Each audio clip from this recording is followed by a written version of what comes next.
Welcome back to the Rooted in Resilience podcast. Today, we are blessed to be joined by the lovely Kathleen again, and we are continuing the discussion of the Minnesota starvation experiment so that we can continue to talk about why it's important to eat enough food regularly and avoid long periods of calorie restriction, and also avoid these like yo-yo dieting swings of like restrict, binge, and why it's important to kind of just like fuel our bodies with the amount of fuel it needs regularly.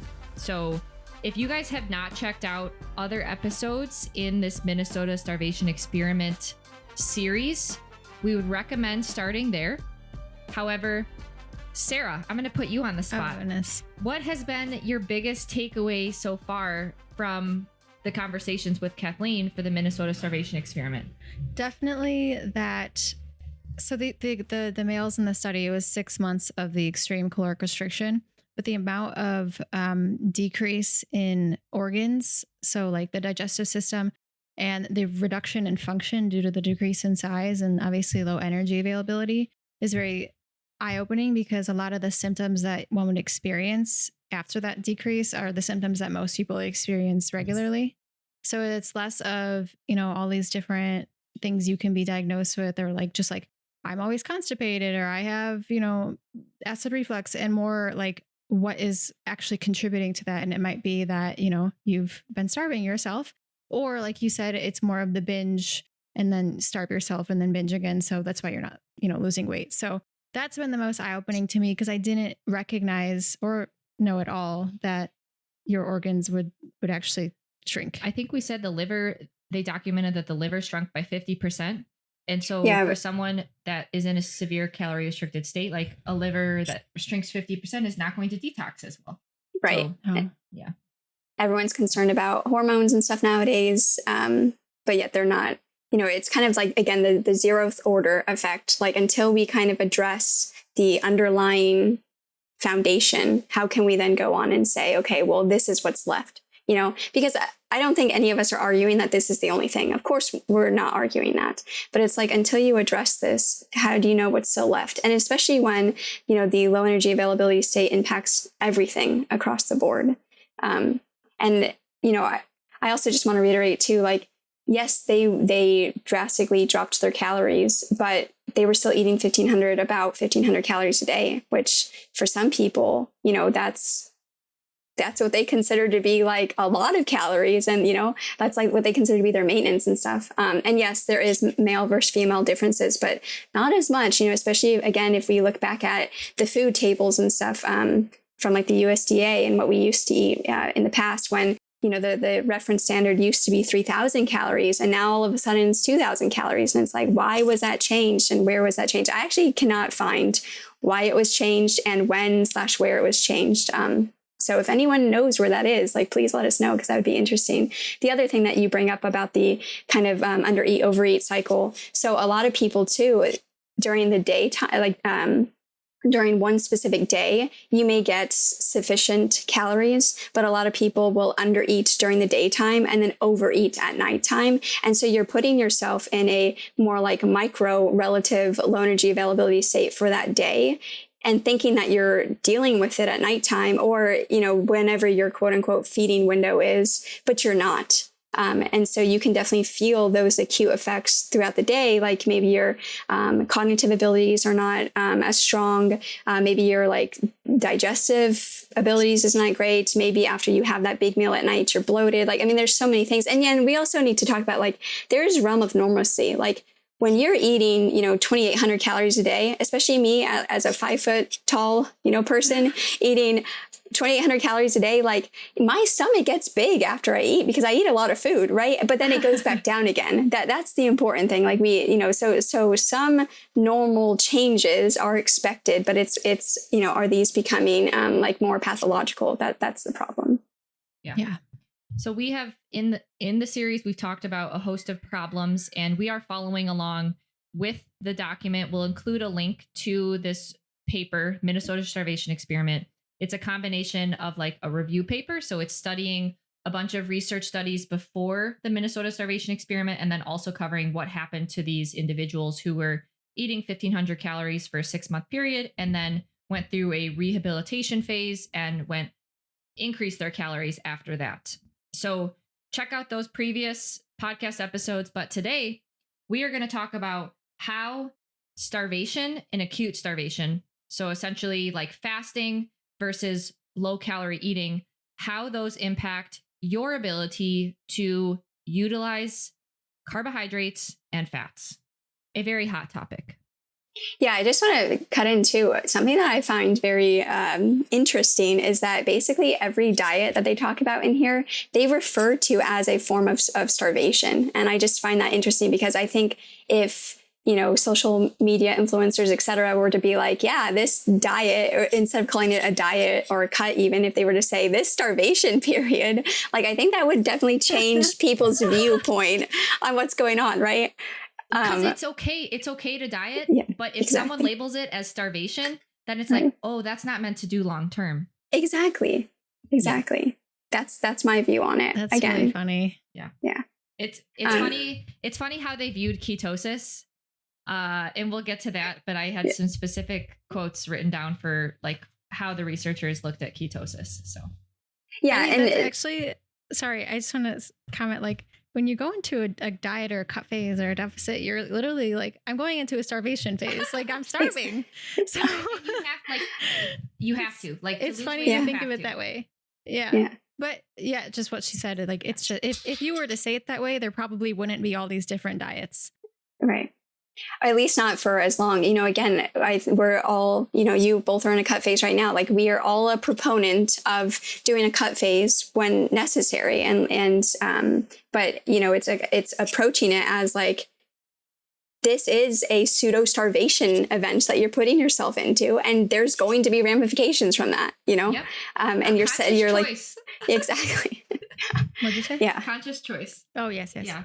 I can't hear you in my headphones. Yeah. We don't have the best setup. We're trying. I'm like straining to hear you. Okay. Shall we dive into the chapter? Yeah. Okay. Yeah.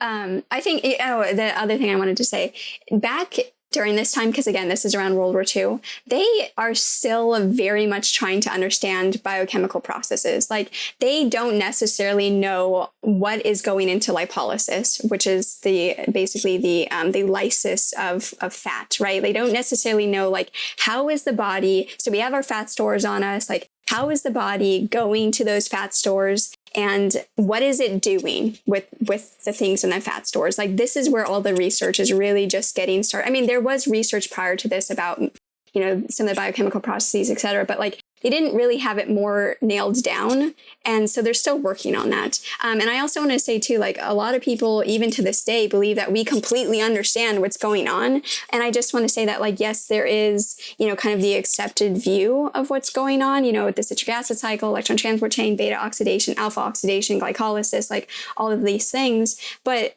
we still don't truly understand everything. And that doesn't mean that there's not, you know, bell curves and maybe there's a different or a better way of explaining something. So there's always that. Yeah. Okay. So I thought that I wrote this part down because it's kind of applicable to Sarah and myself right now. They talk about, and we've discussed this in a previous podcast, where when you lose fat, that takes place inside of you, right? Like, that is taking up real estate inside of you. And that's an adjustment for the body. And so its first line of defense is just replacing that fat with water. So as you're in a calorie deficit, like, the body wants to maintain its shape. And so something that they bring up in the beginning is, like, it says, as fat disappears from the cells, it was replaced for at least a short period of time by a water-like fluid. And there's an inverse relationship between fat and moisture content of the tissue. So if you had less fat, you have more moisture content. And so that's a question I have for you, Kathleen. When you are in a weight loss phase and you see, you know, your weight steady, and then all of a sudden a whoosh, do you think that is the body kind of finally letting go of that moisture that it's retaining to try to replace that fat? I do, very much. And someone sent me a quote from Dr. P in one of his articles the other day where he was talking about how someone was in like an oxygen tank, for I think it was for cancer or something. They were in like a high pressure oxygen tank, and they were messing around with the carbon dioxide concentration, and they accidentally got the carbon dioxide concentration too high. The person passed out, but when they were able to get to him, they saw like all of this water in the room, and they think it was from a rapid release of cellular water. Because like if you look at carbon dioxide being a Lewis acid, right, that will then allow for the osmotic release of all the water from the cells and stuff, a rapid kind of structuring the cells that Dr. P talks about, and then he was able to release that. So you see this all the time when people go through dieting phases. This is why a lot of people like doing kind of like a ketosis type diet for a dieting phase, because you rapidly lose the water associated with the glycogen, and so you see the scale drop pretty quickly. And so for, mentally, especially when you're already like, oh my goodness, I'm not liking my life right now because I'm, eating such low calorie and stuff, that is the motivation a lot of people use to continue on. But the moment, we talked about this, I think, in one of the previous episodes, the moment that you restore those glycogen stores, you're going to put all that water weight back on. So it's not true fat loss. That is just water loss right there. And so you see this as you continue on with the dieting phase, where your weight will just stay stable. And you're like, oh my goodness, I'm doing all the things. I'm doing all the steps. I got my, my cardio in. I'm eating like a huge caloric deficit. Like, why is the scale not moving?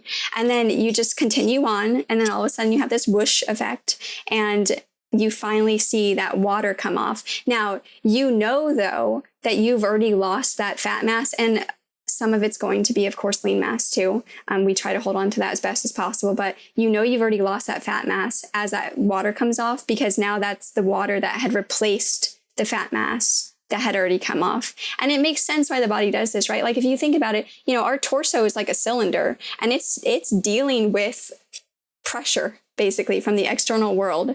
And if you rapidly change like the pressure dynamics internal to you compared to the outside world, like your body's gonna be like, what the heck is going on? Like, I cannot handle this. And so it's trying to adapt to basically the pressure changes. This gets into everything from like snoring and, all these other issues that we will kind of talk about in the physiology section. But yes, so you do see this whoosh effect, and I think it's because of this water-like fluid that goes into the fat cells to replace the contents that was there. Well, the story that you brought up about Dr. Pete's observation with they accidentally increased the CO2 too high, that brings up an interesting point, because it's well documented that when you burn carbs for fuel, you produce 50% more carbon dioxide than you do when burning fat. And so that would be an advantage of including carbohydrates in your diet when you're in a fat loss phase, because you're producing more CO2. Potentially you have more water being released. You have less water retention as you further on in the cut. Like you said in the beginning, when you cut carbs, boom, every 1 gram of carbs has 3 grams of water with it. And so that'll be a massive decrease in weight in the beginning just due to water. But maybe as you go on, it's beneficial to keep that CO2 high, because then it can help get rid of the water that's being stored, potentially. So the water loss between those two situations is two different things happening. Yes. Yeah. You're getting rid of the water that is trying to take the place of the fat that you previously That's so fascinating to think about too, especially going through this experience right now in our cut. Because I went like several days of the same weight, and then all of a sudden I was 2.5 pounds down. And it's just all that water being released, which is crazy. Yeah. But it's good to hear you say that there was, some fat loss first, and then it was the water following. It has the fat loss has to have already happened, right? Because the water then goes into the cell to replace what is lost. And then now as your body starts to adapt and it's able to better deal with those pressure changes, et cetera, now it can release the water that was just taking the space of the fat. So you're constantly losing the fat in the process. The water is filling it in, and then you can release it, get rid of it. That's why we need to support lymph even more. Yes. Yeah. So I thought that was interesting to start with, because that's very applicable to what Sarah and I are going through right now. Yeah. It also helps put into perspective, like if somebody's struggling through a weight loss phase and they feel like they're not seeing any progress, sometimes it's literally just you just need to get to the next day or the next day, and you'll see the accumulation of your efforts eventually. Exactly. Yeah. And especially if you're, you've seen some weight loss, you're kind of tracking with what you expected, and then you're just stable for a couple of days. You know that you're doing the right things. You just need to, like you said, you just need to kind of hold it out. And then, I will also say too, especially with women, our cycles really mess with our minds, and they really mess with our body image, and they really mess with like everything. So, I definitely don't recommend like making any drastic changes based off of any one place in your cycle, because some women like feel way worse during the luteal, some feel way worse in the follicular, some feel, all over the place, right? So just wait at least a week to make any changes. Wait until you're,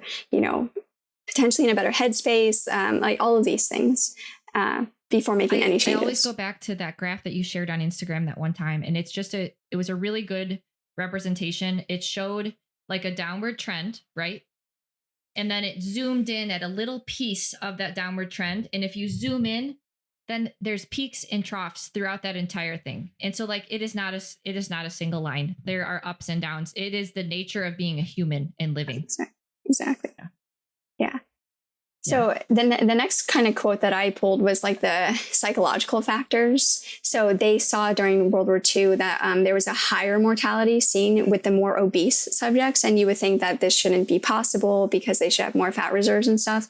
But they found that the psychological factors, and we will go into this in the psychological section of the MSc, but that plays a huge part in all of this. That's again why I bring up the cycle, because like, our psycho emotional piece of the pie really matters for all of this stuff. So again, try not to make like drastic swings. If you've set yourself up and you're doing the things and you're on a good course and stuff, like try not to let your mental chatter, all of that stuff get in the way of just continuing on. Yes, eventually you do come to a place where it's like you have many signals telling you it's time to stop. It's time to come out of, your cut or whatever you're doing.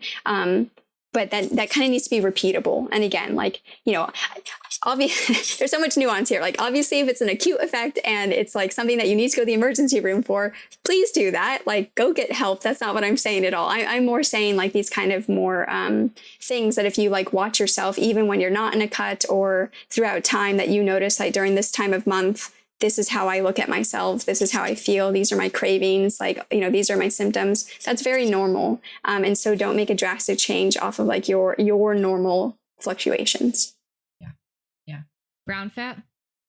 Yeah. So when during these kind of starvation events, they noted that the fat started changing color and it looked more pigmented. It looked more brown. And so at first they're like, we highly doubt that this is unmasking hidden brown fat, because in humans, we do not have the ability to put on brown fat like rodents do, for example, which is kind of just like funny because of all of the cold thermogenesis claims and stuff like that. But like you really are brown trend. Right. Yes. Now. Yeah. Our brown. It's a trend. Okay, Kathleen, we should probably start. Kathleen, what is brown fat versus white fat? So brown fat, the way that it metabolizes is it produces more heat. Basically, that's what it is. And why do we have it? Well, really, we believe it's to be a holdover from infancy. So the brown fat up here around, this is where most of it tends to be concentrated, is to help keep the infant alive, keep their heart warm, their brain warm, because their brain is so big compared to the rest of their body when they're first born. And so that is my understanding as to, why we still have it, why it developed. But well, to take it further, when Sarah and I first started this journey, coming from a very like restricted carnivore place, we just developed so much fat around the midsection coming out of that state. And like we've talked about with you, it's almost like a reversal going back into that like adolescence. So Sarah labeled it as like adult baby. Oh yeah, I was like an adult baby bod. Yeah.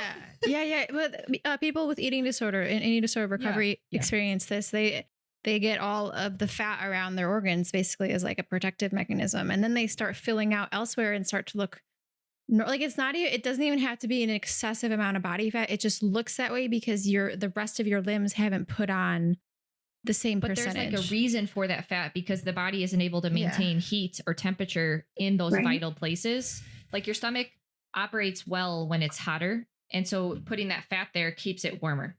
Yeah. Is that brown fat in those situations too? No, my understanding that is that that's sub-Q or visceral, depending upon. Yeah. It's also like, I think there's perception, quote unquote, perception errors. I'm not saying that like we do this on purpose, but I think working with many people, I see these perception errors all the time where they are starting to lose weight, starting to lose fat, starting to put on muscle. They're, especially with men, their like limbs and stuff will really start to lose fat, put on muscle first. And kind of their last depots to go is kind of more the organ, like visceral fat right there. And it can be the face too. And so they get this perception error of themselves where they think they're getting fatter, but they're actually not. Their body composition is actually really much improving, but it's because their brain is trying to reconcile, well, why does my arm look like this, but my stomach looks like this, for example. And then especially if you're putting on some muscle, that can make your stomach look even a little bit bigger too, right? Like depending upon your lats and stuff like that. Where women, it's more like the butt and the thigh, like this, the quote unquote saddlebags and all of that stuff, that tends to be our kind of last storage to go.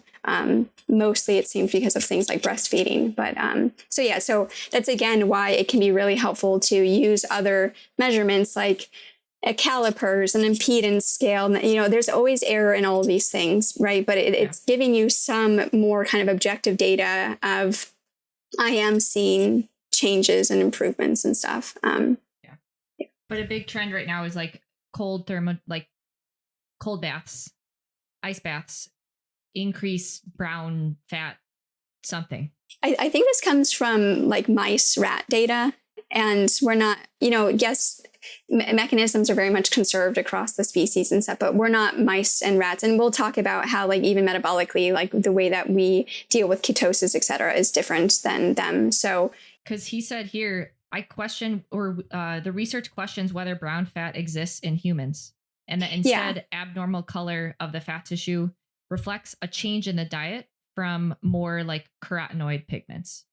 Exactly. Yeah. Because when typically in a starvation environment, you would be having more like whatever's just growing, like even grass if you had to, right? Or even like eating leaves and stuff. And so you would be getting more carotenoids because of that. And so then that would make it look a little bit more like yellow brown in color.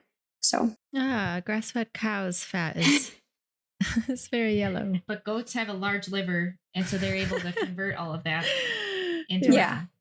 Yeah. Exactly. The conversion to retinol. Yeah. Talking about all the anti-vitamin A stuff nowadays. Yes. Very interesting. So essentially, I think just the important thing there is like, I think it's a good reminder that there are some differences with rodents, and a lot of people take this brown fat data that we see in mice, and even them at this time we're questioning whether we even have significant quantities of brown fat in humans. Right. Yeah. So I think the next thing would be good to talk about like the respiratory quotient that they saw, and then the like body tissue calories that like filled in the MSE. So respiratory quotient is like a way to assess what fuel source you're using. So the closer to 1 is more carbs, and the lower that respiratory quotient gets, like 0.7, for example, that's more fat that you're burning. Exactly. And so wouldn't you expect your respiratory quotient to go low when you're in a calorie deficit? When you like expect that? I honestly thought that, but I thought that this data was really interesting. Yeah, I think I think people would potentially expect that depending upon what diet they're consuming. But I think that if you were still to consume, a higher percentage of your calories coming in from carbohydrates, I could still see the respiratory quotient maintaining about the same level. Well, that's what they showed, because they dropped their so when they went from their control diet, they were eating 3,492 calories. Again, what men are consciously eating 3,492 calories and maintaining their weight. So that like at 155 pounds or something. So they had a certain amount of carbs, fat, and protein for their control diet. And that was 482 grams of carbs, 124 grams of fat, and 112 grams of protein.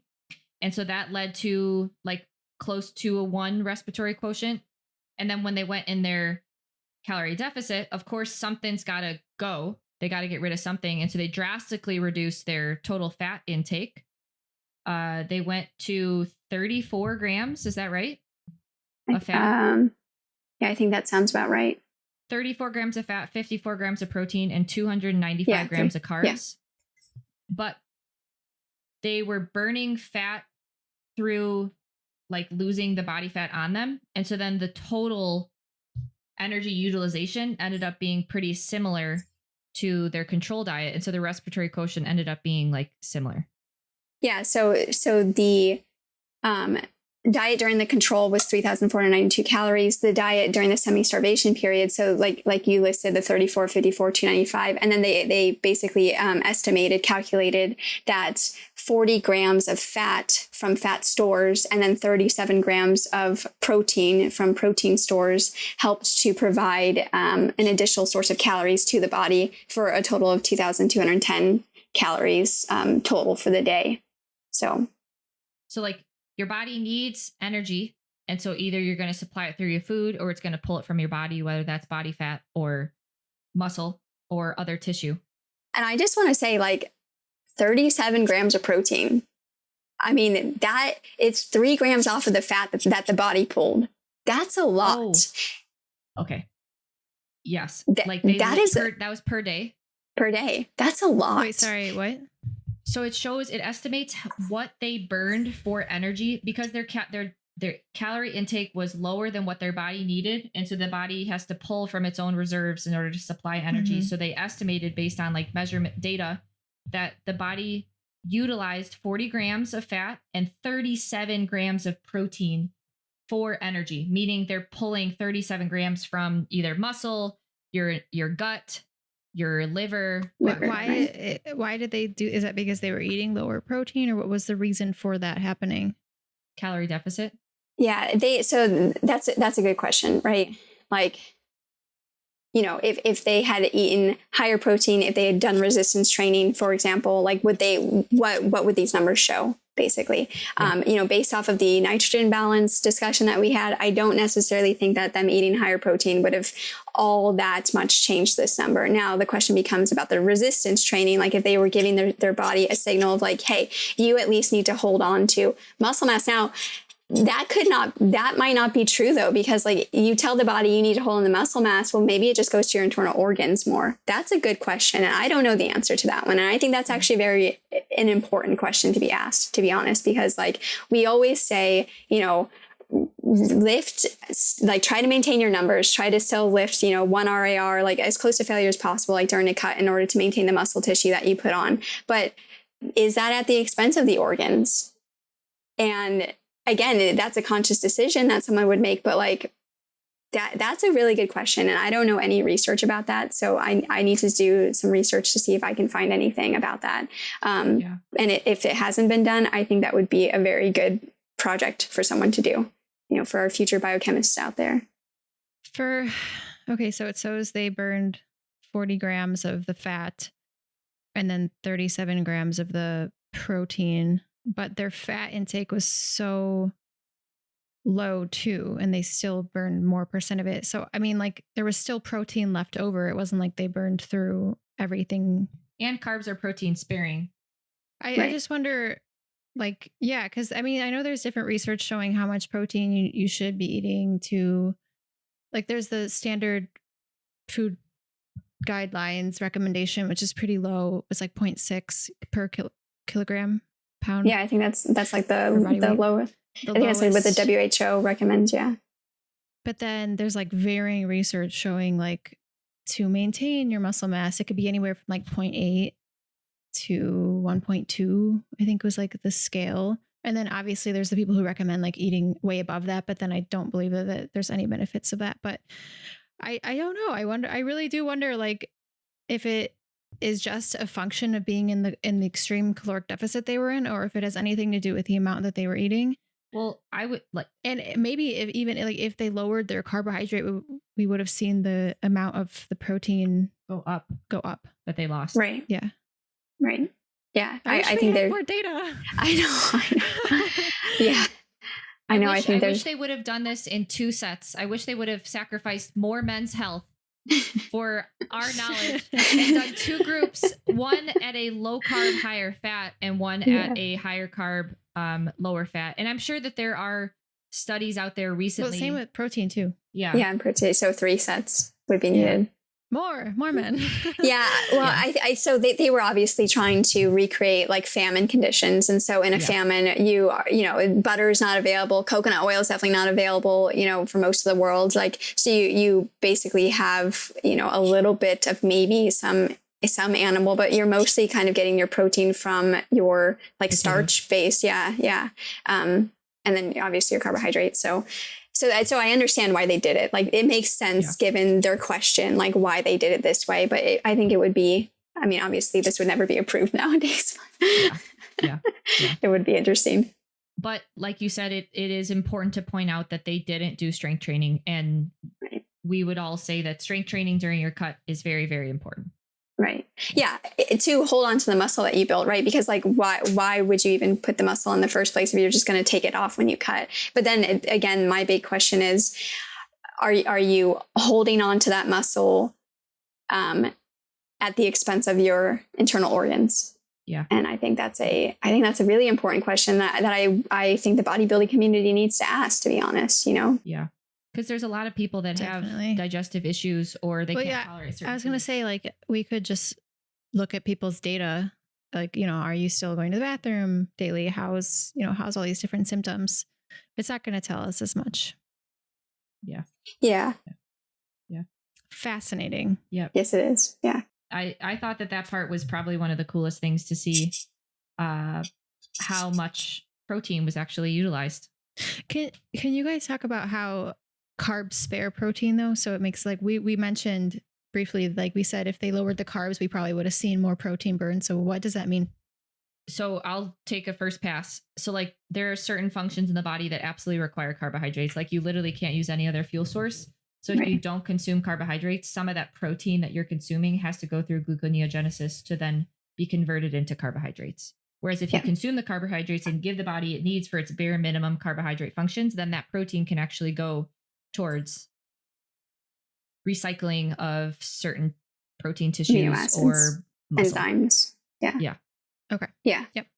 Yeah. And it also goes into things like insulin being the anti-catabolic hormone. So it's not technically anabolic, but it's the anti-catabolic because of its effects on cortisol, and then cortisol's effects on, lipolysis, et cetera. So I think there's multiple mechanisms as to how, and then increasing things like the respiratory quotient. So, better CO2, better cell structure, better calcium oscillation. I mean, there's so many things. And then you talk about like NADH coming into complex 1 versus FADH2 coming into complex 2. And, you get more FADH2 from fatty acid metabolism versus you get more NADH from glucose metabolism. And so you get the, bottleneck at coenzyme Q. So I think all that to say, I think there are multiple biochemical pathways that show that carbohydrates are protein sparing.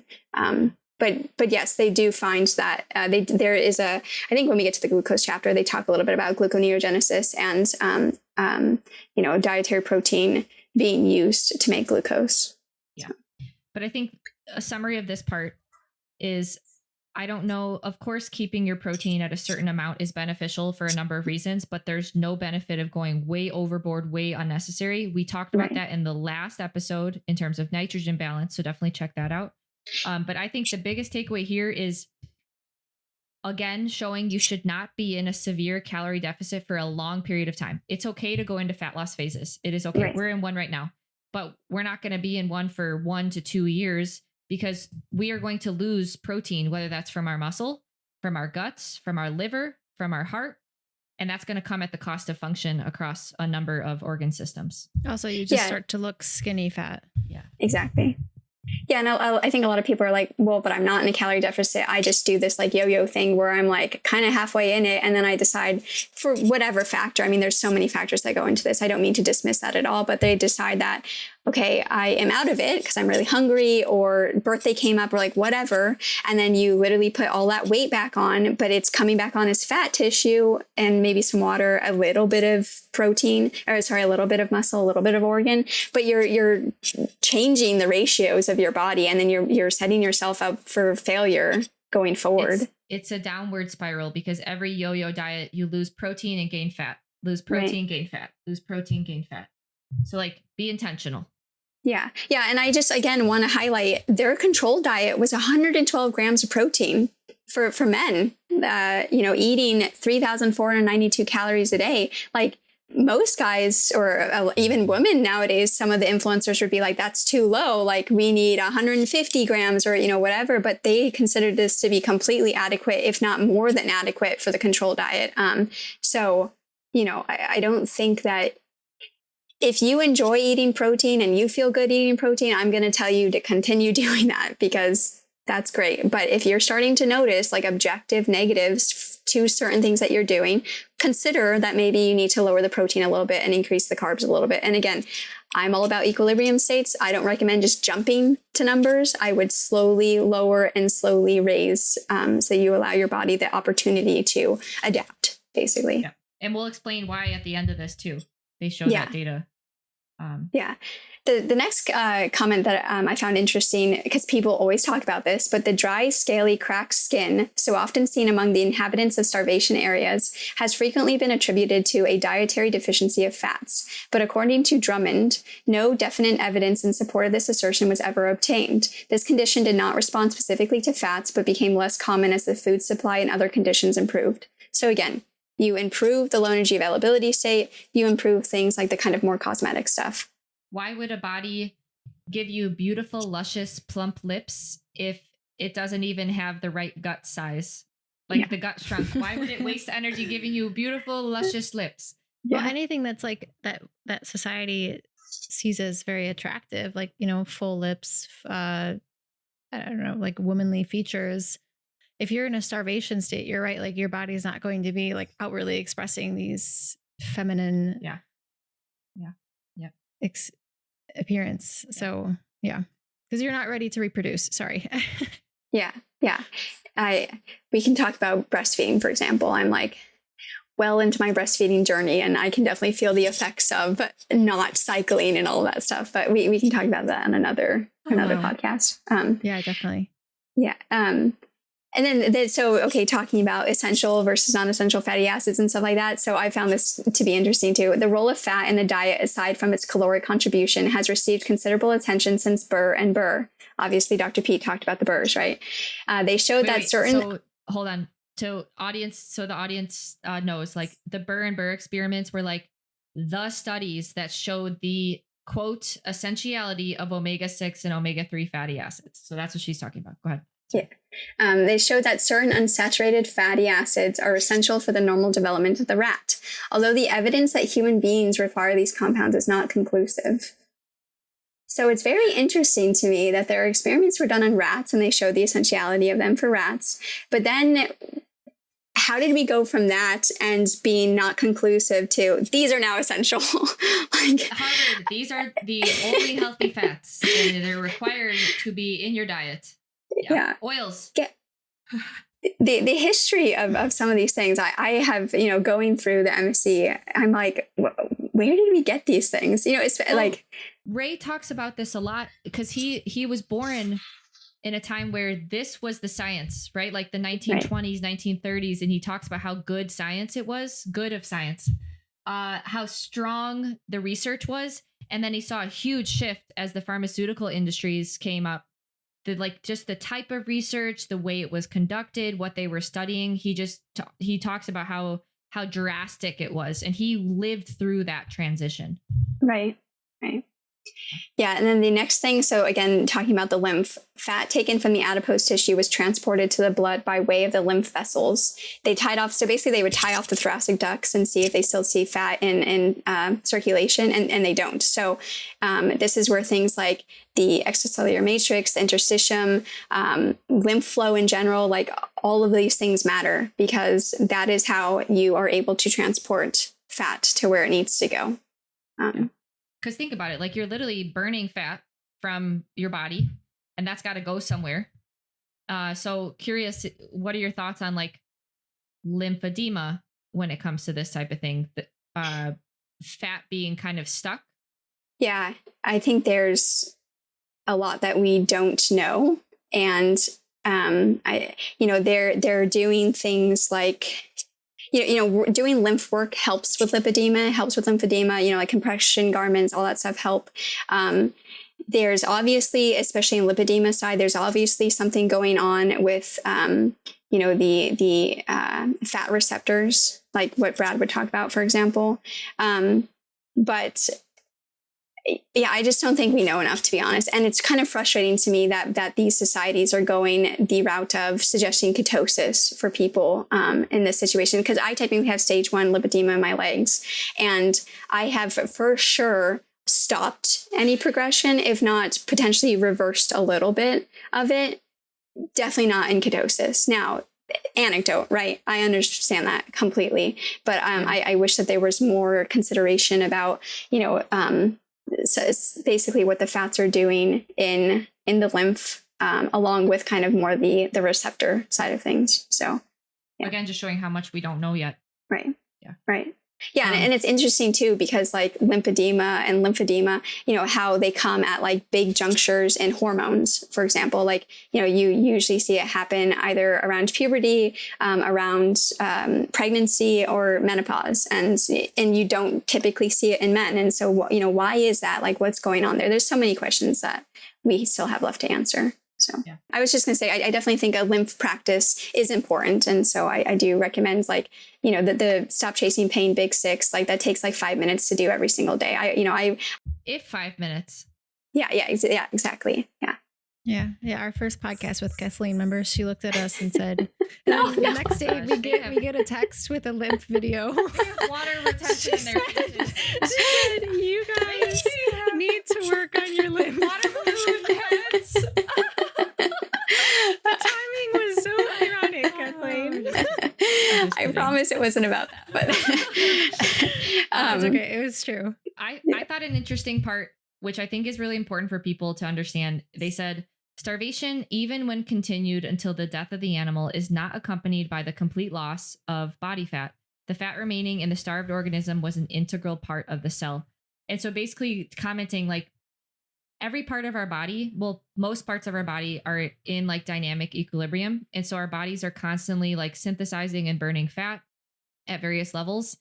And fat is still deposited when you are in a restricted feeding period. Like our body is able to synthesize and make fat inside of us. And that's why, chasing smaller and smaller and smaller versions of ourselves can be a dangerous path, because at a certain point, like the body does want to keep some level of fat. Now, obviously above a certain percentage, you don't need that much body fat, but we shouldn't be chasing smaller and smaller and smaller. Yeah. Yeah, I think it's great to have goals and stuff, but I guess this is again where the psycho-emotional side of things comes in. Like, what is a smaller version of yourself going to get you? Like, yes, sometimes we do need to be smaller versions of ourselves because of metabolic syndromes and all of these other things, right? And so I'm not discounting that at all, but it's like a bell curve, right? Like, you need to ask yourself what going past a certain point on the bell curve is going to afford you. And you really need to do the psycho-emotional work to do that. Like, for example, even with women, pregnancy is like very uncontrollable. You really don't really know how much weight you're going to gain during pregnancy. And that can really affect you. And if you don't do that work to kind of process, like, why is this affecting me? Like, all of that stuff, it can be really difficult, Something interesting you said to me the other day was, because we were having a discussion of like, at what fat percentage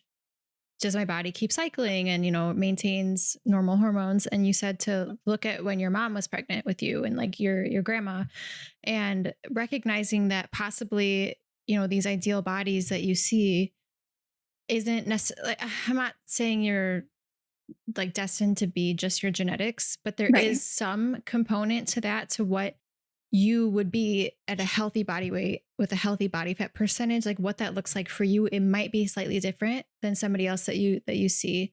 So I've had to really kind of, on one end, I like to understand that, but on another, I don't like to let it be an excuse for myself to be like, oh, that's why I'm this body fat percentage, because this is where I'm, this is just where I must sit in order to get my cycle. Because I haven't really challenged myself enough to put in the proper habits to be, you know, a lower body fat percentage and then still getting my cycle. So I'm still, you know, finding that balance for myself. But I think it's important to keep that in mind too, is like everybody's going to be on that spectrum just slightly differently. Yeah. And even like things like the way that your muscle looks, you cannot change your muscle origin and insertion, you know? And so like, it becomes about improving you. I don't want to say you against you because that sounds like negative to me, but it becomes about improving yourself. Like I think it's great to have goals. 100% it's great to have goals. Like I would like to look something closer to this, for example. But like, for example, with me,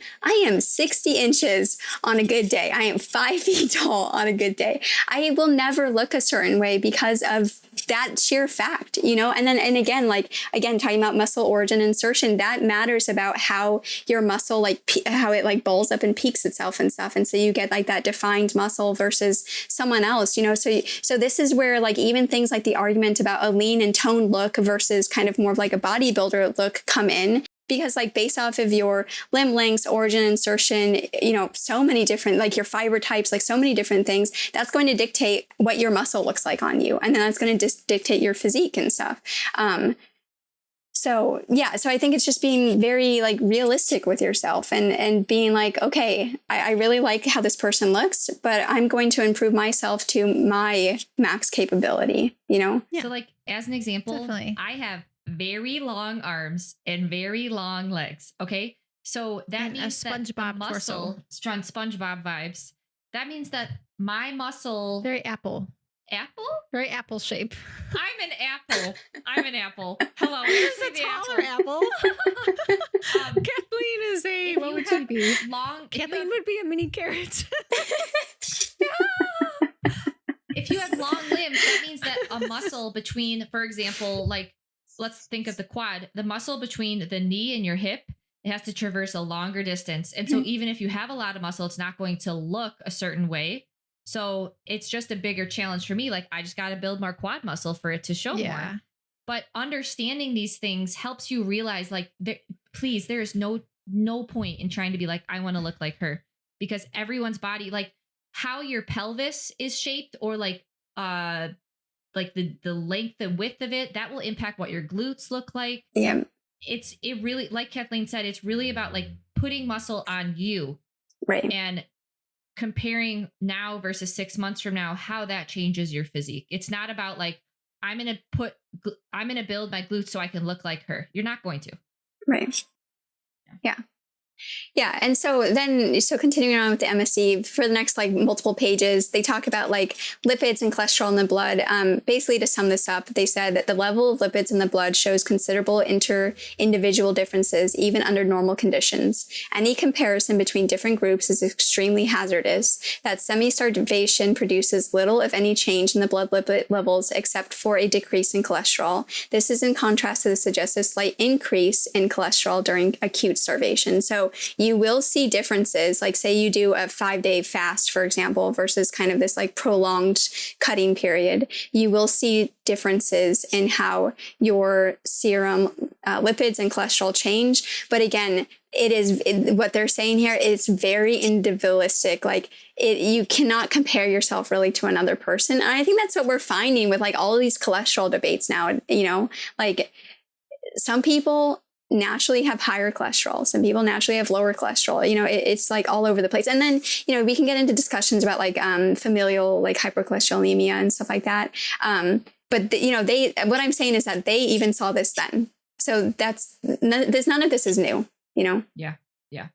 Well, I think it's also like the size of your liver, like literally just like the size would impact how your body breaks down cholesterol, or like, there's so many individual differences where like we're comparing to these arbitrary metrics. Now, of course, like we are not saying, oh, go high cholesterol is a good thing. That's probably just a sign that something's off. But right.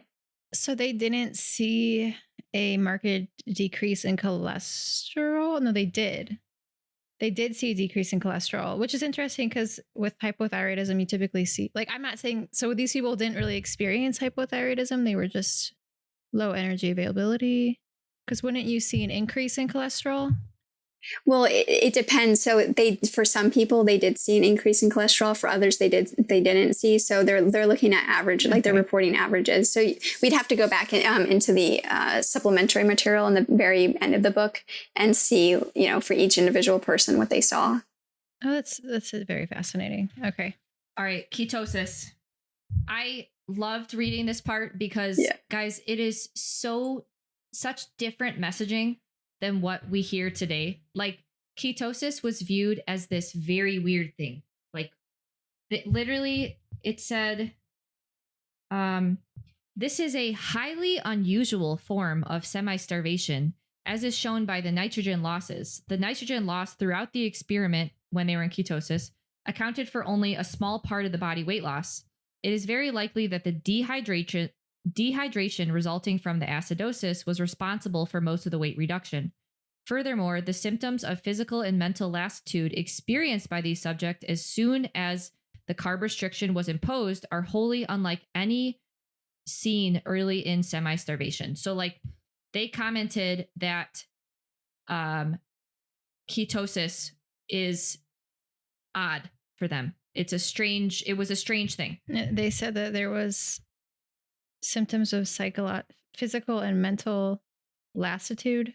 Well, think of like brain fog and stuff when you go into ketosis. Okay, that's interesting. I mean, it is interesting because then you have people saying like, "Oh, I went keto carnivore and like my depression's gone." So I guess that's a little bit different than brain fog and such.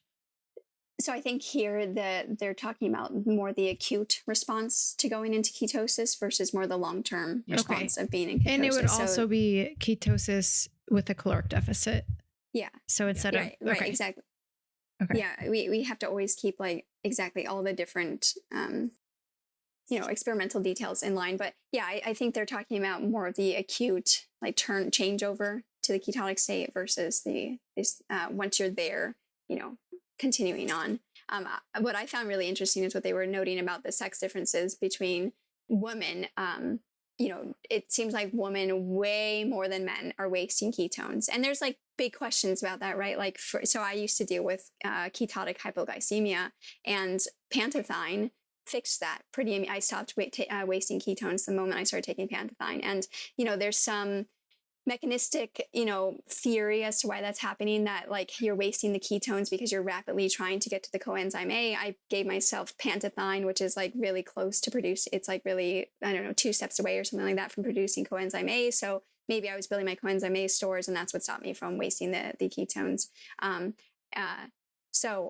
yeah, it's just very interesting of like, maybe women shouldn't be doing ketosis, especially not long-term, given how much ketones they're wasting. Because like then the question becomes, obviously people will say, well, we're using the ketones as a substitute in the brain, for example, or a small substitute in the brain. But like maybe women don't necessarily have as much ability as men do to do that. Yeah. Yeah, because they get into this a little bit later in the chapter, but talking about how men are able to maintain liver glycogen levels like significantly longer, and your liver glycogen serves as like blood sugar, right? Like that's what your body is going to be able to utilize to keep your blood sugar stable. And if a woman runs through that quicker, that's a completely different physiological response relative to a male. And so that is really important discussion when considering like ketosis for females. Definitely. Yeah, really fast before we go on with the ketosis conversation, another quote that really stuck out to me, because talking about, getting rid of PUFA in your stores and stuff, a lot of people think that if you fast, it will come out faster. But they said the early workers in the field of starvation implied that the unsaturated fatty acids were preferentially used as a source of fuel. There are a few recent reports on this question which have been interpreted to indicate that there is no selective oxidation of fatty acids during acute starvation. So again, I don't necessarily think that fasting is the best way to potentially rid your body stores of unsaturated fat. Yeah. And I've actually seen in the repeat form, people quote different studies saying the exact opposite. Okay. That PUFAs were burned preferentially and that saturated fat were burned preferentially. So that's an interesting comment there. Yeah. Fascinating. And then talking about really fast to GI too. So a big sign that they see with a lot of these people is swinging constipation and diarrhea, which I think a lot of us have experienced this issue, right? And something that they discuss is that they will see the absorption of foodstuffs. They question. They're like, so this kind of gets into the whole calories in, calories out conversation, but like, just because you're eating something doesn't mean you are breaking it down and absorbing that thing. And then whatever you are not breaking down and absorbing, and mostly your small intestine, because that's where we should be absorbing most things, is now going to the large intestine, to your microbiome. And now this brings up all of these questions about the microbiome and why are people having such issues with their quote unquote microbiome nowadays and stuff. But to me, like, this is like a, if we're talking about a spectrum, to me, the microbiome's like over here, because like, what is going on over here that is causing all of this stuff to make it to the microbiome instead of us absorbing, most of it, or, some of it. And obviously, like, we are consuming, fibers and stuff that are not meant to be broken down or not meant to be absorbed. And that's supposed to make it to the microbiome and stuff. But it's always an interesting, topic to me. And again, though, just because you're eating something does not mean that is like making it into you. And I think that's the most important thing, is that like our digestive tract is not internal to us. Like, yes, it's in my torso. It's a straw through us. Yeah, exactly. Yeah. Yeah. But it requires not being in a low energy availability state to actually be able to digest that food. And like stomach acid, or like there's things higher up in your digestive tract than just your gut microbiome that are going to make it easier or harder for your gut microbiome. But those all require a good energy state. Okay, we can go back to ketosis. This is one of my favorite parts of the chapter, because like I've talked to farmers about this. So they talk about the consequences of women. So Kathleen, you can maybe touch on this, women breastfeeding, and then they also touch on like cows producing milk and how that's impacted by being in a ketosis state or a low energy availability state. And cows were still able to produce milk when they were in a deprived state, so a low calorie state, but it came at the expense. That would just be like a strictly grass fed. Well, even if they were on like a grass lot where there wasn't much energy. So like there's a huge difference between like a mature grass and like a new grass and vegetation that has a lot more energy than like an old piece of grass.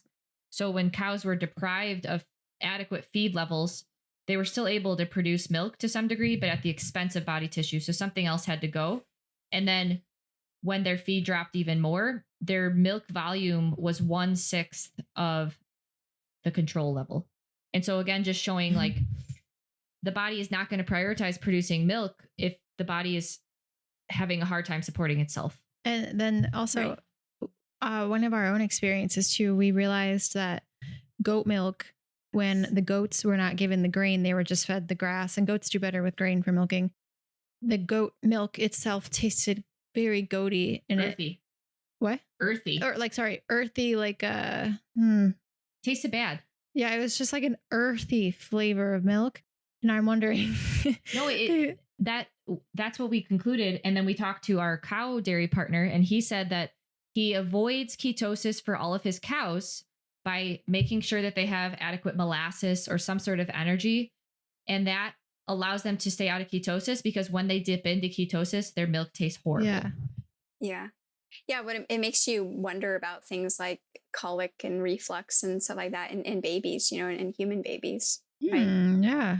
Oh, wow. I mean, I'm not saying that's the cause, but again, there's so many questions that come up out of this entire experiment. Yeah.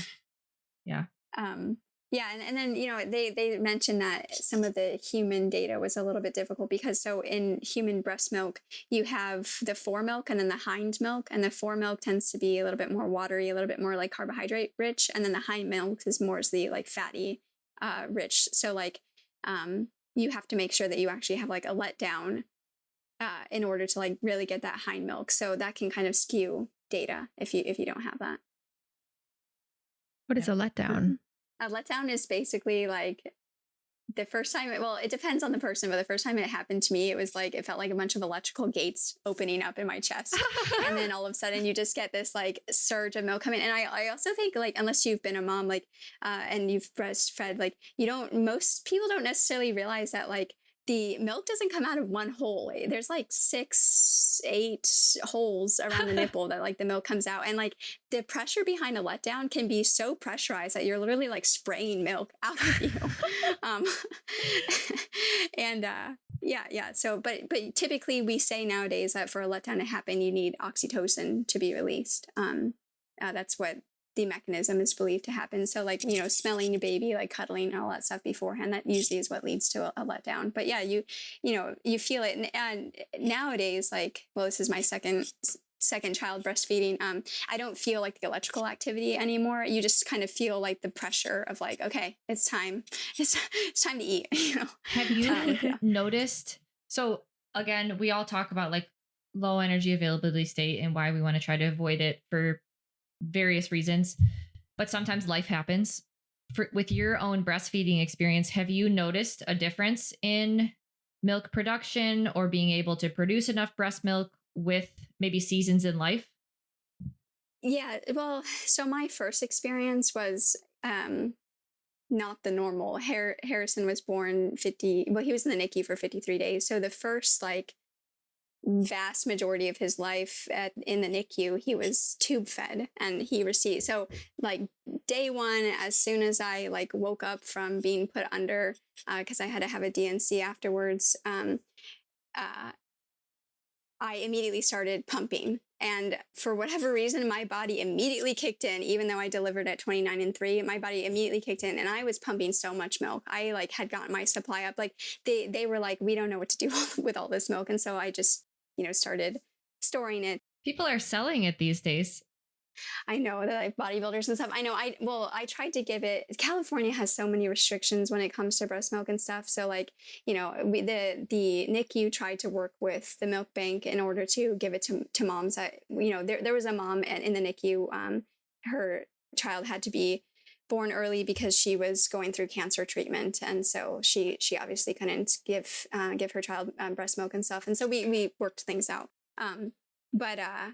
So that was my experience. And then we got home and I was still pumping and then like bottle feeding. And then thankfully my sister-in-law, she is a nurse and a mother-baby nurse, OBGYN, or sorry, whatever it's called, a mother-baby nurse, we'll just say that.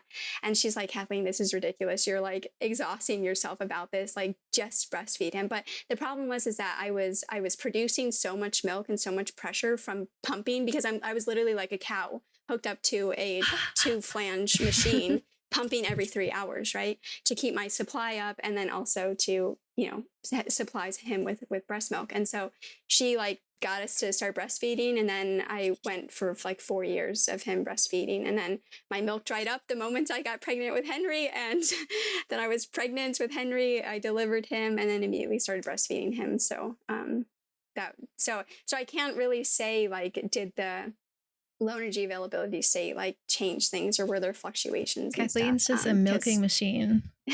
That's what we learned from this podcast. Well-fed cow. Kathleen is a well-fed cow. Kathleen loves cows, so that may be a compliment to her. She's one with the cows. Mama cow. Yeah.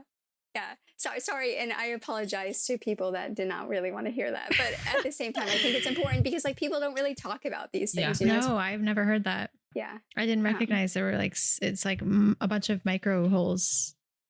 Yeah. It's really interesting. Fascinating. So did you have any more things to bring up about the fat metabolism, or are you ready for the carb metabolism? Let's take down these glucose tolerance curves. Okay. So I think that it's important they bring up like the difference between like acute starvation, so basically like fasting again, versus like semi-starvation. So again, I wish people would use these terms. Like you said, I'm going to go on a semi-starvation for a period of time, because that is a calorie deficit, whereas acute starvation is a fast, essentially. Yeah, and like a full fast, like then you get into arguments about like, are we water fasting? Are we fasting with electrolytes? Are we not using anything? Yep. Yeah. That is serious. Sorry. That is such a good point. Like, I really wish we used that terminology because it's okay to do it, but nobody would do Right. it long term if they called it starvation. Right. Oh, there are people who Exactly. do it long term. They bring up Oh, okay. professional fasters. Oh, yeah. I have Yeah. been corrected. Yeah. There are some what people who professionally fast these days. They do like they really challenge themselves. But then what the things that they talked about in this chapter would be like blood sugar levels, glucose tolerance, insulin, glycogen stores, and how that's impacted by these things. Because talk about the amount of people today that say, I can't tolerate carbohydrates. I just can't. Like, I just don't do well with carbohydrates. This chapter probably explains a lot when it comes to that. You want to get us started? Yeah. Yeah. I mean, there's so much that okay. I guess we'll just start from the top here. So obviously in acute starvation, you're going to see carbohydrate, very little digestible carbohydrate will appear in the feces. That's what they talk about. If any is there, it's just the soluble fiber that they see there. And then obviously impacted the microbiome will do whatever they're going to do with that. Initially, you see a drop in blood glucose and then a rise when fasting and on high fat diets. And this is something that we talk about all the time, and people don't want to recognize this, and because then it's like, well, what's causing that rise? And then this is where things like adrenaline and cortisol come in, right? Because that's the only way, and glucagon, because that's like the only way to get the rise. So wait, real quick there. That's very important. So like, people who go on a low carb diet for a period of time, they may see a drop in their blood sugar for quite some time. But then people who've been doing it for a very long time, you'll often see like their fasting blood sugar is like 120. Like, where did that come from? Like there's this gradual re-rise. And so like you said, stress hormone activation or glucagon, whatever, to get that back up. Exactly. Yeah. And I also think like you have to, again, look at it in ratio with everything else. Like, yes, maybe the blood glucose is a little bit lower than it would have been, but like, what's your blood ketones? What's your lactate? What's your amino acids? What's your fatty acids in serum too? So you have to look at everything together. And then, so this I found very interesting because a lot of people nowadays deal with reactive hypoglycemia. And so they say the low blood sugar levels observed in starvation raise the question as to whether insulin shock is due entirely to changes in blood sugar level, or whether the rate of change in the level may not be of some consequence. Because in fasting, you can see very, very low blood sugar levels, serum blood glucose levels, like in the 30s. And, I've been in the 30s before, but I've been like close to, when I had ketotic hypoglycemia, but I was close to shock. Like I was close to shutting down completely.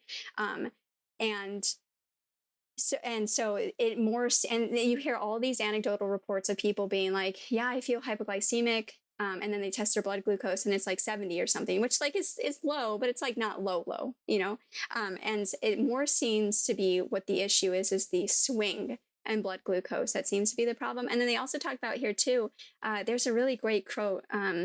Here, can you pick it up from here? I want to find this quote that I wrote. I think it's important. People are obsessed with blood sugar, and that's like people think lower the better, but there's so much data that actually shows that the body functions better when it maintains a certain blood sugar level. Like the body does not like when the blood sugar drops very low. When you say maintain, though, that's not just like a flat line all day. Flat line is not going up and then coming back down to a similar place. It is very natural for you to have a spike and go back down to baseline, a spike and go back down to baseline. Like literally one of the points of eating is to raise your blood sugar, because then your body has those carbohydrates to use throughout the body. And something that they bring up in this chapter that I thought was a very important point is like your blood sugar level is almost used as like a way for the body to assess like glycogen storage, and like it's beneficial. Your body more efficiently stores glycogen when it has good blood sugar level. And that makes sense, right? Because the body is saying, oh, there's enough in the blood supply right now, so I can reserve some carbohydrates as glycogen for later use. And there are so many benefits to having full glycogen stores in the liver and in the muscle, improve function of like the whole body, improve recovery, and all of that. So I think that's important to remember, that low blood sugar is not the goal. Right. I can't find the quote right now, but it was basically saying that like and we really know this, like even if your blood sugar is at a level, that doesn't mean that your cells are actually using that glucose to make ATP. And it doesn't mean that like the cellular response to that blood glucose is quote unquote like correct or the right thing. And this gets into things like the Randall effect, and the fact that we have 13 known glucose transporters in the human body. People only like to talk about GLUT4 because it's the insulin mediated one, but we have 13 known glucose transporters, and we have like even more SGLTs, which are like sodium glucose importers basically. So like, why are these people, these gurus, not talking about these other ones? Because they have nothing to do with insulin, and so it blows up their entire model right there. And I think that's what gets me, is that like, where's the discussion on that, especially the universal glucose transporter, which I believe is GLUT1. Like red blood cells, for example, they don't have GLUT4. I believe it's GLUT1. Let me look that up. But they use the universal glucose transporter. Yeah. So basically, people are obsessed with like the insulin model for diabetes, where like you can't lose fat if your insulin is like remain elevated, but it's very natural for the body to like, there's benefits to insulin. And people don't like to hear that because, like you said, it goes against their theory that like we have to keep insulin low. We have to keep dietary carbohydrates low in order to lose weight. Like that is literally still a message that people are saying today. And it is just false. There are so many examples. Literally false. That's crazy. You just have to get yourself out of that community to realize that that is not true.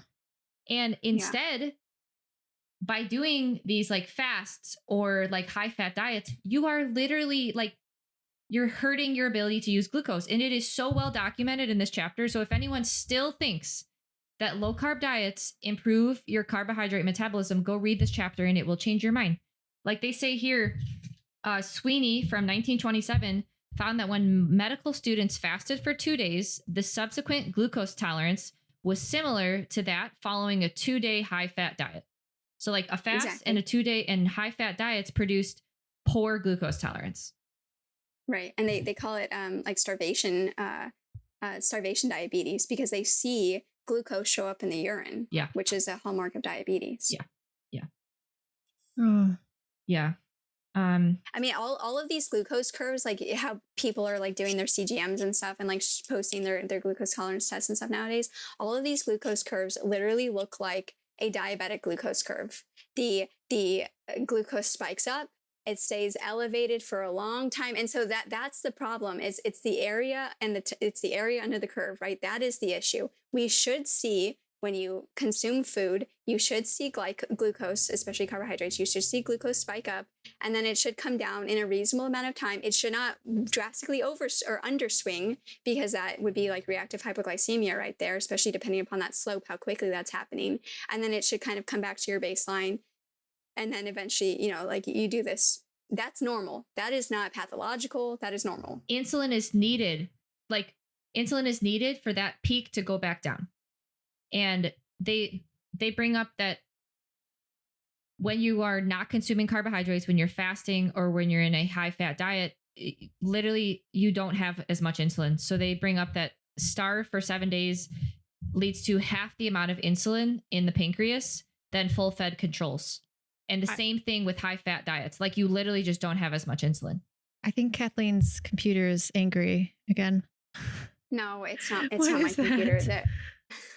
My mom is getting a hot tub and they're doing the electrical for it right now. Okay, so that or the garbage truck there again? Yeah, well, and then so this is about starved rabbits, but injected insulin into starved rabbits, followed their blood sugar levels for an hour afterwards. In spite of the insulin injection, the starved animals maintained their blood sugar at higher levels than the well-fed controls. There was some indication that the resistance to insulin increased with the length of the starvation period. Everyone is talking about insulin resistance nowadays. Why are we not, again, looking back at the research from the 50s, the 40s, the 20s that showed that we already understand why this is happening, you know? Their quote, some product of starvation inhibits either the production or action of insulin. Right. They knew this. Is this relevant on like a short term, like 8-week caloric deficit cut starvation? If you keep carbs high. Yeah. So yeah, exactly. So it depends on what the ratio of things that are coming in, and like, are you actually? It depends on how many free fatty acids you're flooding into your bloodstream. Like, there's so many things that come into this. Okay. So. Yeah. So somebody going through, let's say they're ready to do a planned deficit cut. What would be the recommendation then in order to avoid these blood sugar issues?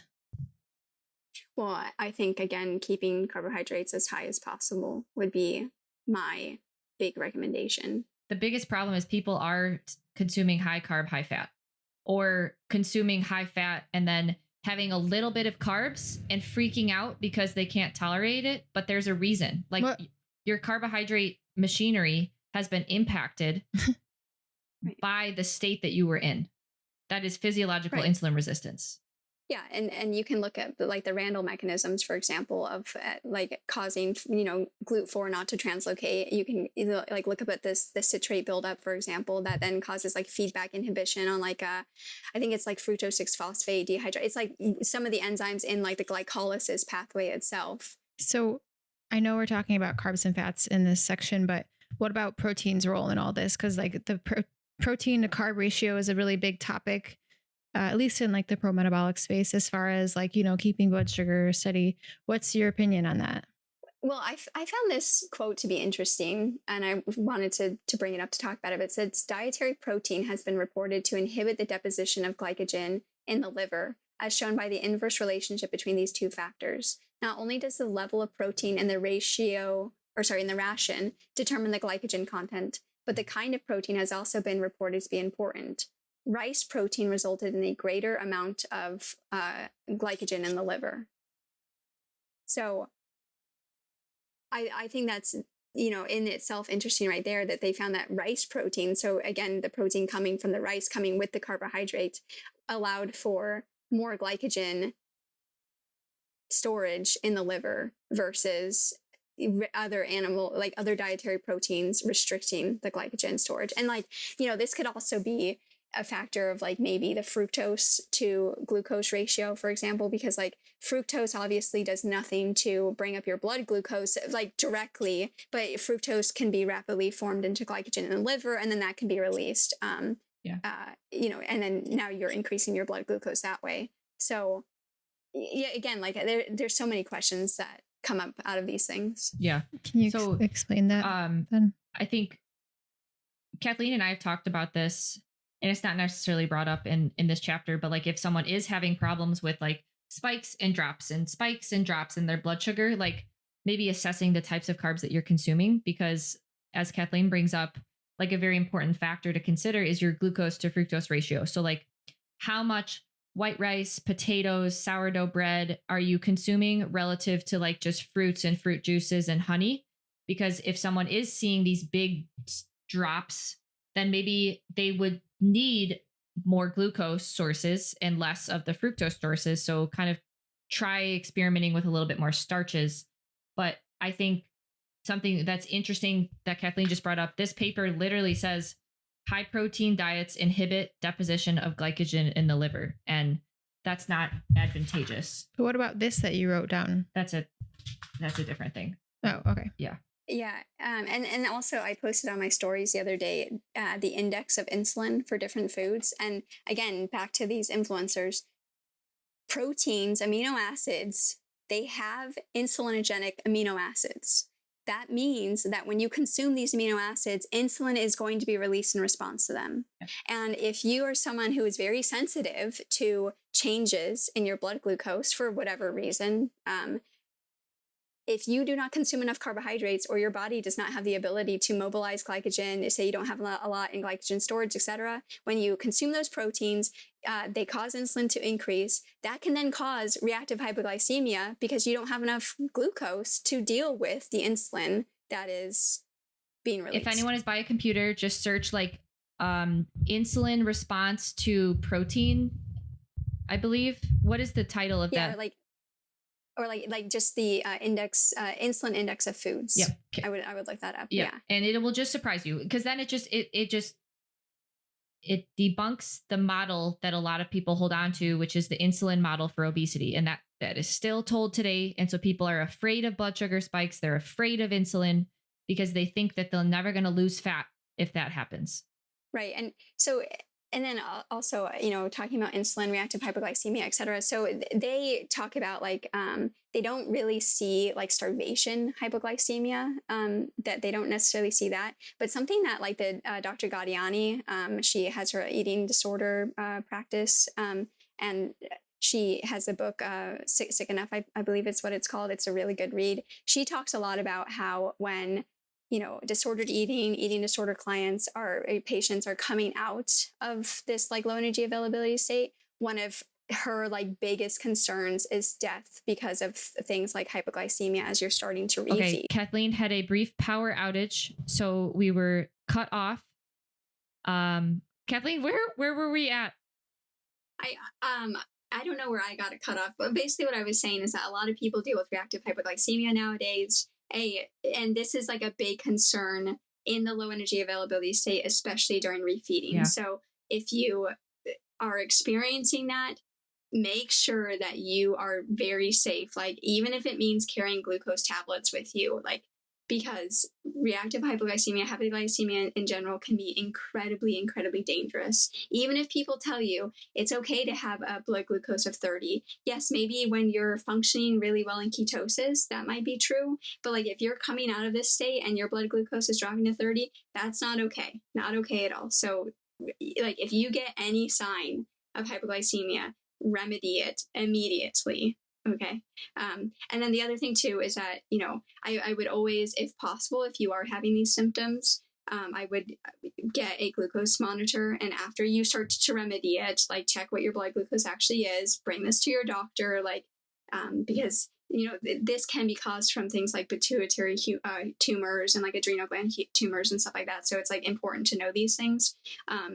Yeah. But yeah, hypoglycemia is not a joke, not at all. Yeah. And the other thing too is sometimes people think that they're experiencing hypoglycemia, but they're really experiencing low blood pressure issues, which we will discuss in the physiology chapter. But I would first always, if you think you're experiencing hypoglycemia, first remedy it, and then check your blood glucose, and then potentially check your blood pressure and start monitoring your blood pressure and see if it's coming from that too. Especially because like there is a big tie-in, and they talk about this in the MSc about hydration, salt levels, all of that stuff with glucose and glycemia in general. And it makes sense again, right? Because like the insulin dependent transporter is GLUT4. All the other transporters, they basically go through the potassium sodium swap. And that's basically how glucose comes in. So that's why potassium and sodium are important. But again, the cell has to have enough ATP for that to happen in the first place. Yeah. So. Okay. So I think before we move on, I think it's very important to bring up this insulin thing again, because I think a big goal is to kind of reduce food fear. And people are literally afraid of carbohydrates. They're afraid of blood sugar. They're afraid of insulin. And like what you brought up earlier about like protein and insulin. So many people believe that if you have too much insulin, you'll never be able to burn fat. And so that is the insulin model of obesity, or what's the official term there? I think that's what they call it here. Insulin model of obesity, something like that. And they believe that if you spike your insulin, you're never going to be able to get into fat burning mode. But they don't realize that when you consume carbohydrates, insulin gets released. Insulin helps lower your blood sugar, bring carbs where it needs to go, and then you can enter fat burning mode after that. Yeah, and it also, again, brings amino acids where they need to go because of those insulinogenic amino acids. Like, you want to put on muscle, why do you think bodybuilders use insulin? Like, come on. Yes. That is like how that is a hack in the bodybuilding community, so that they can put on more muscle, is pumping themselves with insulin. Yeah, I looked up the insulin response to different foods that you mentioned, and just the brief snippet of text is high protein foods frequently stimulate insulin to a similar or sometimes even greater degree than high carb foods. Beef and fish, for example, release as much insulin as brown rice. Pasta, white or brown, and porridge release less insulin per calorie than cheese, beef, and fish. Yeah. It's not just about insulin. It just makes their argument fall flat, right? And there's just so much more to that, because insulin is actually good for us. That's a controversial statement to say these Can days. somebody comment that? Like, can you comment that? She wants you to go comment on people's pages that talk about insulin. Insulin. Well, I just want to comment on people's pages. Like, what about all the other glucose transporters? Yeah. Like, explain that to me. Yeah. You know, how do red blood cells work? How are they functioning? How are they getting glucose? And red blood cells can like basically only do glycolysis. So how are they working if there's no GLUT4?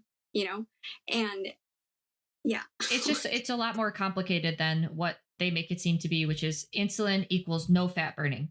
So stop your insulin, but eat high protein, but that's going to spike your insulin. But they Even more in some don't cases. bring It's that. wild. Yeah. and again, like we've known this for years now. Fatty acids burn in the flame of carbohydrates. And again, this goes back to things like the respiratory quotient. It goes back to things like the NAD to NADH ratio. It goes back to things like lactate to pyruvate ratio, you know, all of these different things. So, you know, the issue I see is that like you need the insulin to basically cause cortisol, et cetera, to come down so you don't have this like rampant lipolysis. So then you get the like quote cellular machinery going again so that you can get the carbohydrates through and you're not using those carbohydrates to do something like de novo lipogenesis, which we know anyways from research that you have to overeat so many carbs to have DNL happen anyways. And then once you get the cell respiring, now it can do aerobic fatty acid oxidation and get those fatty acids through. So then you can breathe out the carbon dioxide, et cetera, you know, all the waste products, et cetera, from burning the fats, your fat stores. So the ideal situation is that you eat a meal that contains carbohydrates. Insulin is elevated to help you use those carbs, move it where it needs to go. And then you can get into fat burning mode. And like full beta oxidation of fats requires a lot of oxygen. And so carbohydrate supports fat metabolism. Exactly. I think that this is a pretty important part of the Minnesota starvation experiment is like when you're in acute starvation. So when you're in a low calorie place or a like high fat diet. Sorry, would acute starvation be considered like a shortcut? Sorry, we're throwing like, so they said they had like semi-starvation, acute starvation, fasting. So like what are you talking about? Basically, I would say in a low carb state. And the MSC is pretty clear that. So not necessarily low calorie. There's a huge difference when you are low calorie, high carb and low calorie, low carb. There is a large difference. And what they like really pointed out in this section was your liver and muscle glycogen levels regulate your carb metabolism. And so when you are in a low carb state, you don't have high liver and muscle glycogen. And so therefore your carb metabolism is impacted negatively. So it goes against if you don't want to eat carbs, that's fine. Like that's fine. But if you are still struggling with like, I still can't tolerate carbs well. Or you're scared of them. Like constantly avoiding them is not helping. It's actually hurting. So yeah, I think that part is, was important to realize like your stores, your carbohydrate stores in your body actually serve as like a signaling system to the body. Yeah. And, you know, again, kind of back to this idea of losing weight and stuff too, like the more fat you eat, I think Ray did a great job. Like there was one podcast that he was in where he did a great job talking about this, but the more fat you eat, the more you're just recycling fats. So yes, you might be technically burning more fats, but you're just replacing them with the fats that you're eating. So where with carbohydrates, you would be replacing, you know, it depends obviously on like your caloric value, of course, right? But like if you're overeating, then you're going to be replacing the fat storage with the fats that you consume, or maybe doing a little bit low level DNL, et cetera. But basically what I'm saying is that like you have to look at the cycling of things.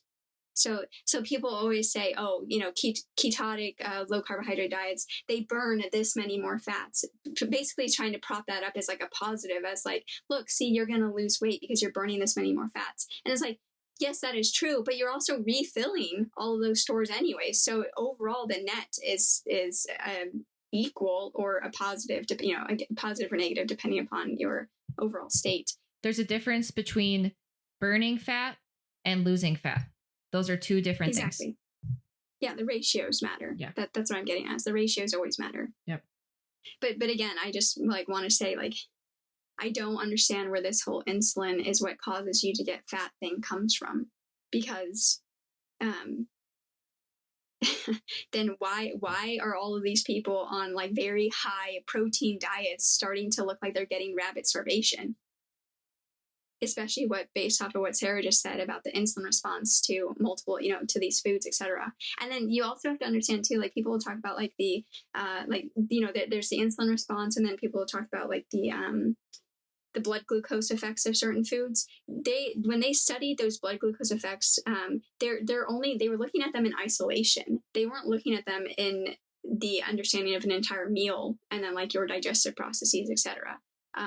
So, just because something might have a high glycemic index doesn't necessarily mean that's how you're going to respond to it. So that's always why I go back to, like, you need to pay attention to what is objectively benefiting you, and eating the way that you objectively feel best with. Like for me personally, usually, and I just like naturally gravitate towards this, but like I feel best if I have my protein first, and then if I'm having vegetables or whatever, I have that, and then I have my starch, and then I have my fruit. I've always eaten like that since I was a child.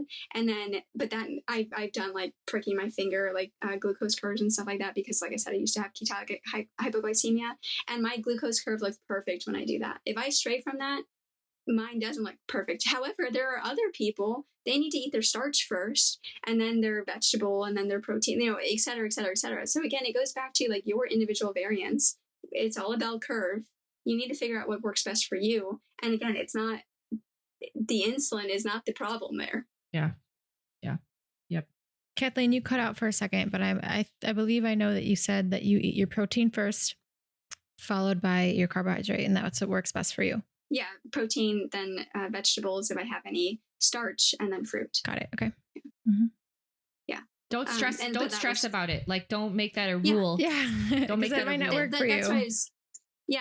And that's what I was saying. Like, you need to find what works for you. And like, that doesn't mean that I don't eat foods in combination, like rice bowls and pizzas and like other things, like I eat foods in combination. It's just like, if I have always naturally gravitated towards eating that way if it's not, altogether. You're saving the best for last. Yeah. Yeah. That's what I do. Exactly. Yeah. Well, a few things that I had is they touched again on women in ketosis and how women enter ketosis much quicker. And that's due to a faster exhaustion of liver glycogen, because males can hold more glycogen in their livers. And so that just like suggests that there's a difference in fat metabolism and like tolerance to keto between males and females. And again, that's just an important discussion to have. Not saying that if someone subjectively feels better with keto to like, you shouldn't be doing that, but that's pretty important to discuss for long-term implications of that. Yeah. Yeah. Yep.